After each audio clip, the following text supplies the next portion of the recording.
ঐতিহাসিক মসজিদটির নাম পাগলা মসজিদ। কিশোরগঞ্জ পৌর শহরের নরসুন্দা নদীর তীরে অবস্থিত এই মসজিদটির 10টি লোহার দান বাক্স আছে। 3 মাস 14 দিন পর দান বাক্সগুলো খোলা হয়েছে। শনিবার সকাল 7টায় 9টি দান বাক্স ও 2টি ট্যাঙ্ক থেকে রেকর্ড 29 বস্তা টাকা পাওয়া গেছে। সাথে সাথে পাওয়া গেছে বৈদেশিক মুদ্রা ও সোনার গয়না। এখন চলছে গণনার কাজ। গণনায় অংশ নিয়েছে প্রায় 400 জনের একটি দল। বিস্তারিত দেখুন রিপোর্টে। বর্তমানে কিশোরগঞ্জ শহরের ঐতিহাসিক স্থাপনার মধ্যে পাগলা মসজিদ অন্যতম। শহরের পশ্চিমে হারোয়া এলাকায় নরসুন্দা নদীর তীরে মাত্র 10% জমির উপর মসজিদটি গড়ে উঠলেও বর্তমানে মসজিদ কমপ্লেক্সটিতে 3 একর 88% জায়গা রয়েছে। এ মসজিদের পরিধির সঙ্গে সঙ্গে বেড়েছে এর খ্যাতি ও ঐতিহাসিক মূল্য।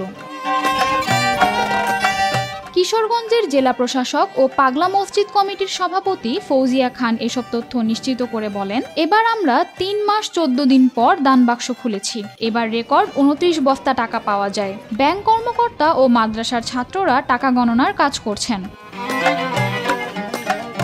মসজিদ পরিচালনা কমিটি সূত্রে জানা গেছে, শনিবার সকাল 7টার দিকে কিশোরগঞ্জের জেলা প্রশাসক ফৌজিয়া খান ও পুলিশ সুপার মোহাম্মদ হাসান চৌধুরী এবং দায়িত্বপ্রাপ্ত কর্মকর্তাদের উপস্থিতিতে মসজিদের 9টি দান বাক্স খোলা হয়েছে। দান বাক্সগুলো খুলে 29টি বস্তায় ভরে টাকাগুলো মসজিদের দোতলায় আনা হয়েছে গণনার জন্য।